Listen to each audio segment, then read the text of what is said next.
this doesn't feel right. I wonder if she took the role of Mary Ellen Trainor who gets killed in the beginning, because Marla Maples in this movie is not very good. I don't want to hate. She's an untrained actress, so I don't know how she ended up in this movie. But yeah, that's random. Executive producer's cousin. Yeah, she got it by. She was married to Trump at the time, so I wonder if that happened. But I do. What? I don't know. Yeah, she was Marla Maples' Trump. No way. At this point, yeah. But no, I do love Halle Berry's character in this. I think she holds her own. I think it was also smart too.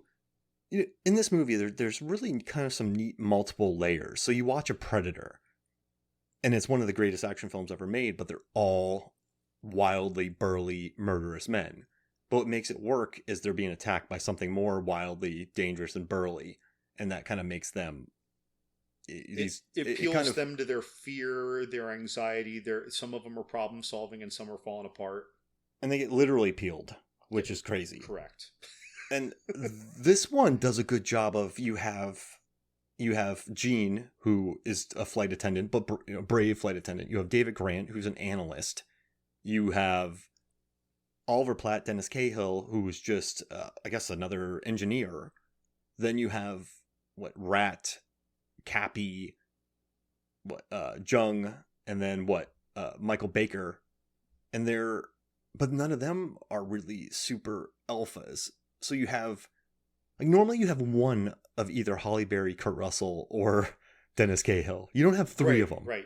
That was a long way of saying that. We have three fish out of water put into high stakes positions, right? Does that ever happen? When does that? No, it's an interesting thing. There's a lot of humility in these heroes. Whoa. That took a long time for me to say, but now I just realized what the point was. So yeah, but yeah, you never get three fish out of water. I think that's pretty, I like that though, because Commando, you get one fish out of water. When he goes with Speed. Well, I guess Sandra Bullock is the fish out of water, not counting the rest of the bus passengers. So they didn't really do much. Those fish out of water, though, they usually strike me as a tag team, right? So if we just look at Cappy and Cahill, that's kind of like Will Smith and Jeff Goldblum. One is professional and keeping the nervous guy with the other intelligent skill set calm and focused, right? So I feel like that's also Keanu Reeves and Sandra Bullock.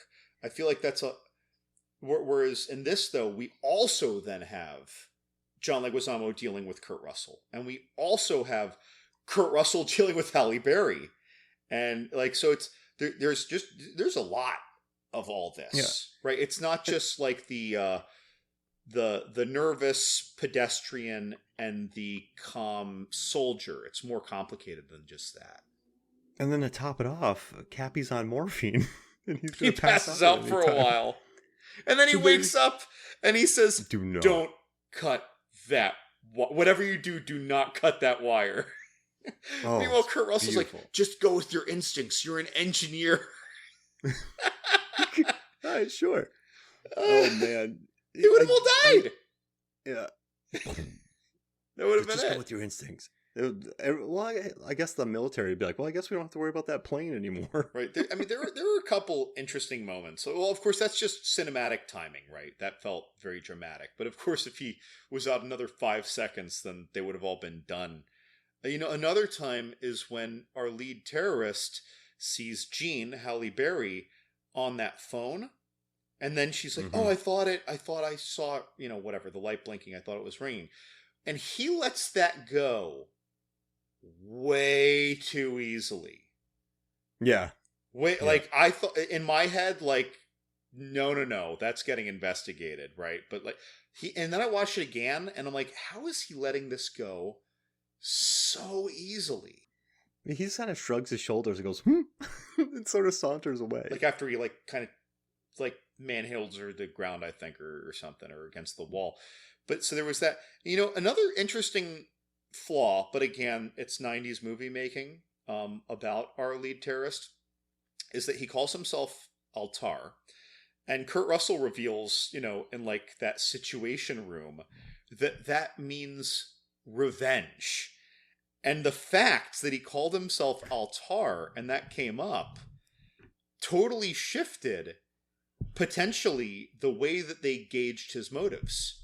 If he had Yeah. called himself, I don't know, Firebird, anything else, or just some name, Fireblazer. right, they would have been like, oh shit, like he's a terrorist, he wants to, he's threatening us, that he's going to do this horrible thing.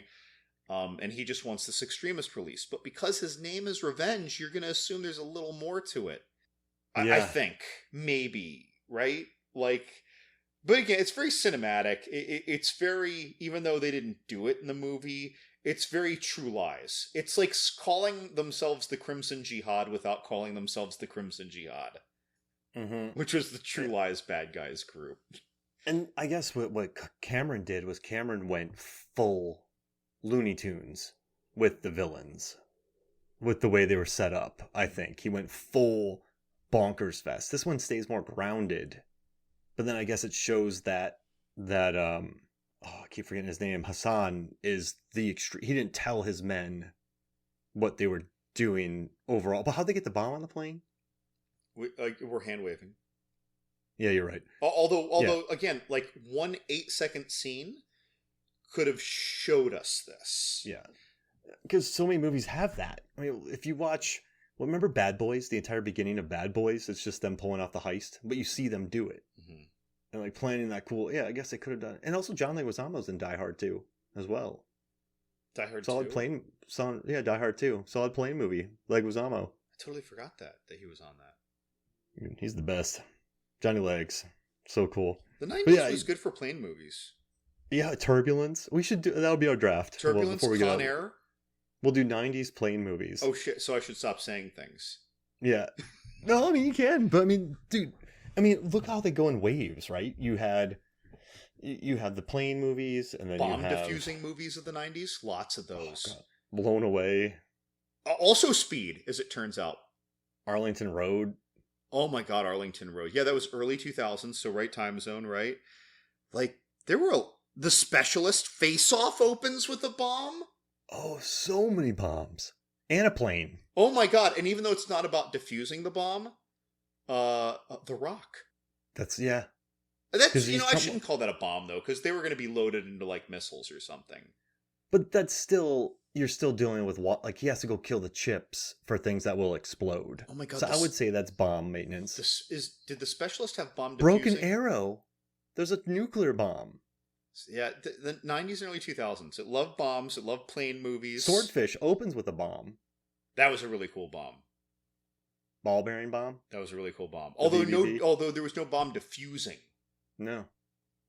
But yeah, So wait. Blown Away was great. There weren't too many explosions in Con Air, which was nice. But so this one kind of packed that was our them 90s all. plane movie. Yeah, you're right. it just hit the other parameter.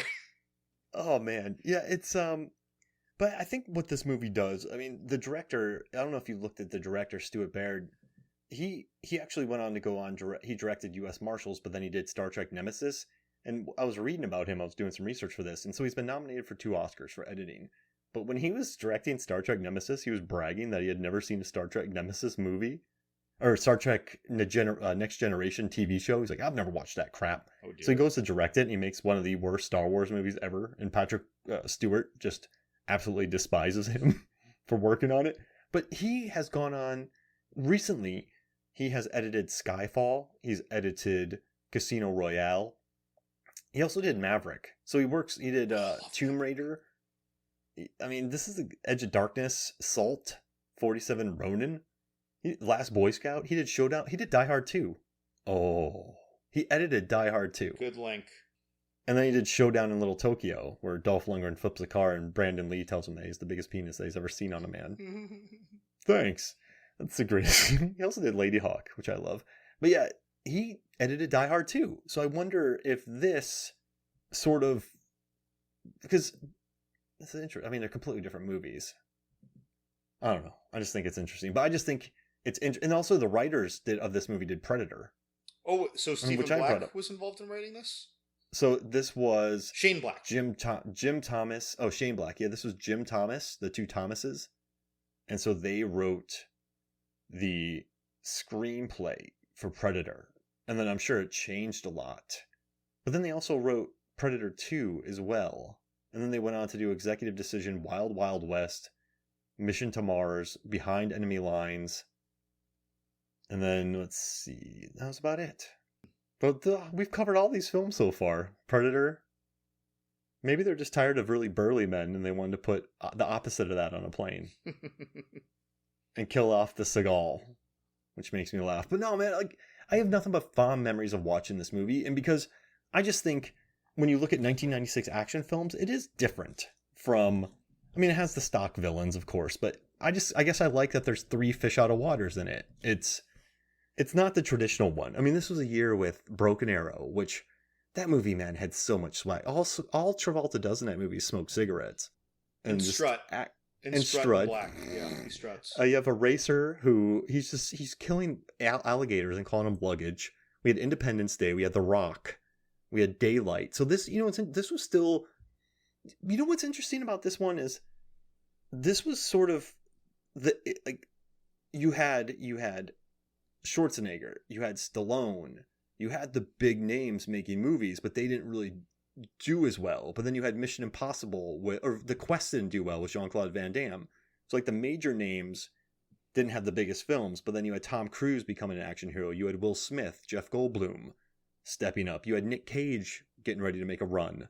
So this is kind of almost like a handing so 94 kicked the door open a little bit. But then I think this movie, am I making sense to you? Like this was it was just a change in the way that we handled our action movie tropes. Yeah. Or our expectations, right? I guess it was just refreshing for me. And, I remember watching Twister and just liking the Twister team that drives around eating steaks at places. I really enjoyed, food, sustenance. Like, I enjoyed Executive Decision, how you have the fish out of water. I enjoyed how Tom Cruise in Mission Impossible, there's an entire scene of him just hanging from a wire. And that's where the tension came from. I think this movie was pretty good on tension and different kinds of action. I don't know. Also, Last Man Standing came out, so that didn't do too well. So you had the big hitters not doing too great. And then you had kind of a new group. And also Fled, this is when they tried to push Stephen Baldwin as an action hero. You had Bulletproof with Adam Sandler and Damon Wayans. So we had Bulletproof and Fled in 96. And then, Glimmerman too. So then, yeah. So what's interesting? The 80s heroes were kind of fading, but then also Jean-Claude Van Damme had Maximum Risk. So they had that, but then a new group was coming up. It's interesting. So I think that's why I liked Executive Decision. It just felt a little more sensitive. It felt more tension driven. It had a couple good surprises to it. Yeah. I mean, I guess that's my final thought on Executive Decision. What else is there to cover in this film? Do we have anything? You know what's interesting though? He does keep calling Halle Berry Jean a stupid woman. So maybe he's just... You mean Altar? Yeah, so he just keeps going like, hey, you're a stupid woman. So maybe he didn't take her seriously, but you're right. He does look at the phone and go, huh? I mean, this is after she hid the flight logs. I would have taken her up to first class or something and just had her sit up there away from, I wouldn't have her help because I'm like, she's thrifty. She's trouble. I don't know. I don't think I would have kept her around on that. What do you think the hockey game is going to be like between Kurt Russell and Halle Berry? The hockey game? Yeah, oh God! Take her to a hockey. I loved it. Oh my God! When he was at that banquet in the beginning of the movie, and he tried to pick up a woman with hockey tickets. That guy, in a way, there's a lot of boldness, but that's not good game. Yeah. Do you like hockey? I'll take you to a hockey game. He pulls out he literally pulled out the tickets. Oh my gosh! That strikes me as crass. I'm going to start doing that. I'm just going to... Wait, no, I'm not. Because any woman who loves hockey and thinks that he looks charming and knows that they're at this banquet and that, he's probably some well-to-do something, even if a woman was like, oh my God, I love hockey. I have these 2 great tickets. She's like, oh my God, yes. That was how they met. Well, now they're going to go get a drink. And at some point, she's going to think to herself, wait a minute. He showed up here with those tickets and he doesn't even know me. How many women did he ask about this before he talked to me? This guy is a putz. And I'm not saying that in this movie Kurt Russell's character is a putz, but that scene, when you break it down, because we don't necessarily know. Like he just walked up to the first attractive woman he saw. Do you like hockey? Has he used this trick before? I want to see the scene where she just goes around the party asking women if that, you see that